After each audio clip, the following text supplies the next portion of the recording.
because you are the guest, we're going to give you the number one pick. So this is across Raptors franchise history.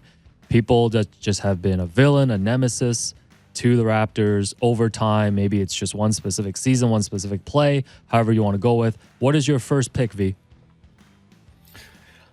Look, I think his return game, nothing will ever beat that. Vince Carter, when he came back as a net, nothing will beat the booze that he got, the treatment that he got in that game, and deservedly so. He left in pretty bad fashion, not wanting to try, not wanting to dunk, and then we saw how the numbers popped up once he went to New Jersey. So I will take Vince Carter number one.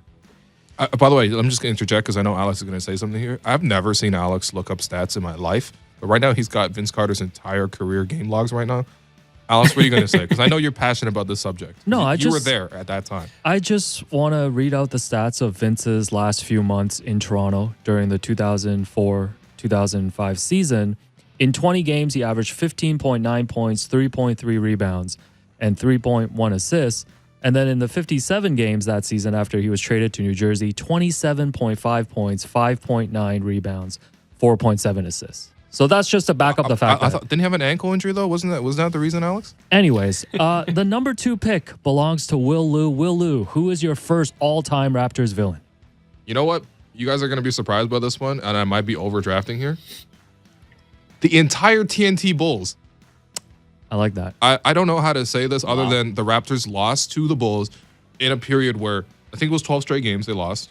And during that time, the Raptors had better records than Chicago every single year. Except for the fact that when they played the Bulls, no matter who was available, usually it was Jimmy Butler.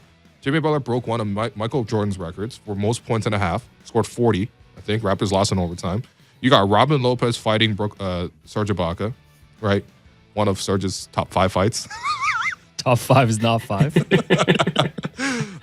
Serge also fought a Raptors staffer. Do we forget this? Yeah, he was suspended one game. Shout out to Serge. Are you talking to Jordy soon? Check out how Jordy. That's right, Jordy on the program Saturday. Anyways, yes, go on. TNT Bulls. But seriously, it was Nate Robinson, it was Doug McDermott, it was whoever the Bulls had. They would just torch the Raptors. So I'm going to go with the TNT Bulls for my first pick in terms of Raptors villains.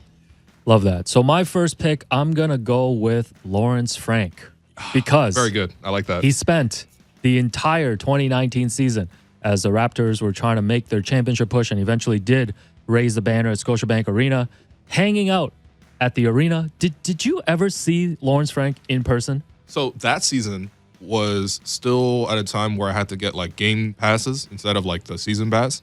Media-wise, I was still on that level until I got to Yahoo, and that was like late March and stuff like that. So that's when I was in the building consistently. So I wasn't in the building that much at that time. Yeah, I never saw him in person, but obviously all the reports were. We had Devlin on the show, and Devlin, we joked about this with Devlin. Yes, and Devlin was like, "Oh yeah, that's right. He was around. He was showing up during road games too, from what I remember from what Devlin said. I'm gonna add Steve Ballmer to this just because he showed up right before Super Bowl weekend to sit courtside for Clippers, Raptors, and I'm going to add Doc Rivers too. This man got fined in the playoffs for comparing Kawhi to Michael Jordan.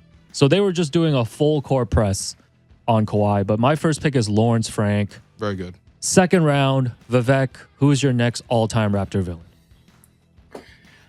I'm gonna have to go with Paul Pierce. That one hurts. That one still hurts. This team is destroying all of ours. This guy got Vince Carter and Paul Pierce. Who let this happen, man? Yes, V. Elaborate on Paul Pierce's greatest hits against the Raptors.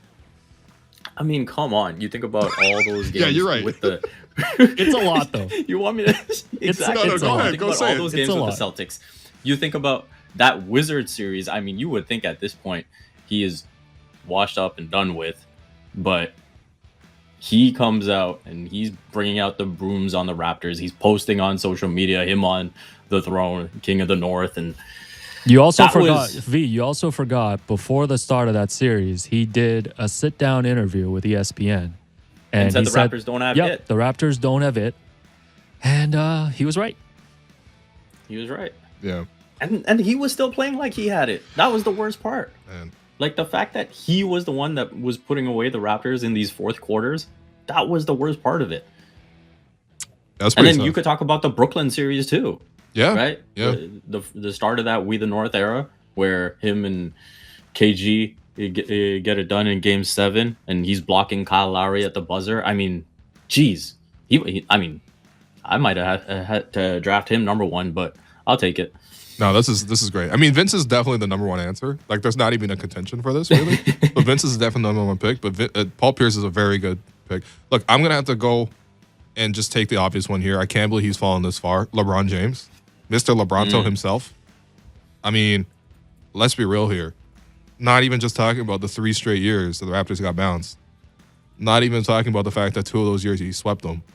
Not even talking about him spinning the ball in Serge's face, sipping the beer. You know, the year before that, series gets tied 2-2. Raptors are higher than they've ever been. And he says after the game, been in a lot of adverse situations. This ain't one of them. He said he had higher ambitions. He said he had higher ambitions. No, listen. If you're LeBron, you could say that. All right, but let's be real. Goran is nowhere close. By the way, someone in the chat actually did the research. Goran's played, 13, 14 years? He had 50-win season. Probably would have had 2 if he stayed with the Raptors this year, brother. No, I'm kidding. Well, that'd be nice if the Raptors won 50. But anyway, let's get back on topic. LeBron, not even talking about that David McMenamin tweet of LeBron walking off with Drake. The margaritas. Saying, margaritas on you, Drake. The corny, he somehow managed to out-corny Drake in a diss, which was incredible. But I'm even going back to 2009. You guys know what I'm talking about? The Chris Bosh game? That's right. Yep. I got my parents' courtside seats for that game. So it was your parents' fault, huh? In addition to Chris's partner. Yeah, so describe this one, because I think some people might not remember. Yeah. First off, go look up the clip if you haven't already. But apparently, Chris's partner at that time was sitting courtside, and the Raptors were up. They were doing well. And apparently, they kind of got back and forth with LeBron a little bit. Then LeBron started really turning on. And this is like MVP level LeBron, right? And he led the Cavs to come back. They won. At the end of the game, you could see him. It was captured on the camera. You can hear him saying, "It's your fault. It's your fault." So that's tough. But yeah, LeBron has owned us his whole career, bro. I don't know what else to say. Aside from the most, when he went to the Lakers and the Raptors beat him a few times, that was cool. It felt really great, but that's it. LeBron is definitely he should have been the number 2 pick, actually. Let's be real. But I took the TNT Bulls for some reason.